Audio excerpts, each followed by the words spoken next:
মাগুরার ৮ বছরের শিশুর ধর্ষণের বিচার ৩ মাসের মধ্যে সম্পন্ন করা সহ ৩ দফা দাবিতে রাজধানীতে বিক্ষোভ করেছে ইনকিলাব মঞ্চ।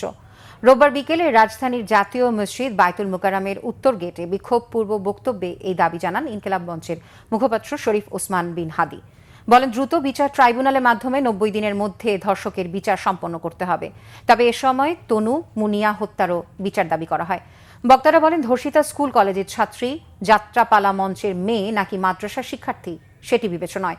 আর কোনো বোনই যেন আর এই নির্যাতনের শিকার না হয় তা রাষ্ট্রকে নিশ্চিত করার তাগিদ দেন বক্তারা। পরে বায়তুল মোকাররমের উত্তর গেট থেকে মিছিল শুরু হয়ে শাহবাগে গিয়ে শেষ হয়। কোনো ওয়াজ মাহফিলে নারীদেরকে কটূক্তি করে কোনো কথা বলা যাবে না। একই সাথে আপনাদেরকে জানাই, এই কথাটা অনেকেই বামপাড়ার বলে, শাহবাগীরাও বলে, নিজের দিকে তাকায় না। নারীরা যে একটা পণ্য, এইটা যদি ওয়াজ মাহফিলে বলা হয় 10 ভাগ, এর থেকে 1000 বেশি বলা হয় বাংলাদেশের নাটক সিনেমায়।